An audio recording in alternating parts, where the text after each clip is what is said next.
विनायक चतुर्थी विशेष भरली मिरची करण्यासाठी लागणारे साहित्य: भाजलेल्या शेंगदाण्याचा कूट, 1 चमचा संडे मसाला, 1 चमचा लाल तिखट, बारीक चिरलेली कोथिंबीर, 4 मोठ्या हिरव्या मिरच्या, 1 मोठा चमचा तेल, मीठ।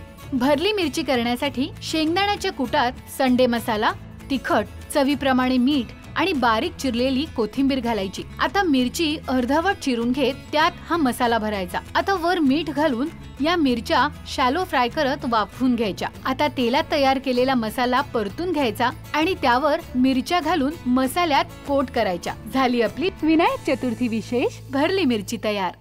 आता आपण बनवतोय भरली मिरची। भाजलेला शेंगदाण्याचा कूट आहे इथे, यामध्ये आपण घालतोय 1 चमचा भर संडे मसाला आणि त्याच सोबत बॅडगी मिरची 1 चमचा भर, चवीपुरतं मीठ, बारीक चिरलेली कोथिंबीर। हे मिक्स करूया। आता हा मसाला छान मस्त असा एकजीव झालेला आहे। आता इथे मी घेते मिरची, सो ही मिरची कट करून घेतली आणि यामध्ये भरूयात आपण हा मसाला।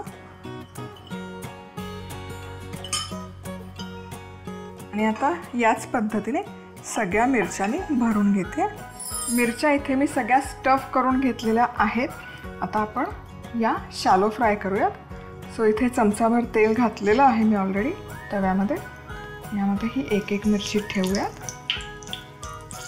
थोडंसं आहे ना या मिरचीवर मीठही सोडायचं, म्हणजे काय होतं ना, एकतर मग तेलामध्ये थोडं मीठ टाकलं की ते उडत नाही त्याचे शिंतोडे, किती मॉइश्चर ट्रॅप झालं तरी, आणि कोटिंगलाही चव छान लागते। आता झाकण ठेवून 3 ते 4 मिनिटं वाफवून घेऊयात। आता या सगळ्या मिरच्यांना मी मस्तपैकी फ्राय करून घेतलेल्या आहेत सगळ्या बाजूने। आता या मिरच्या काढूयात आपण आणि एका डिशमध्ये ठेवूयात। ओव्हरकुक मी करत नाही, कारण या पुन्हा शिजणारच आहेत। ते का कसं सांगते।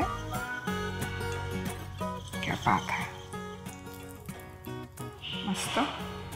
आता हे जे तेल आहे उरलेलं, यामध्ये आपण घालतोय हा उरलेला मसाला।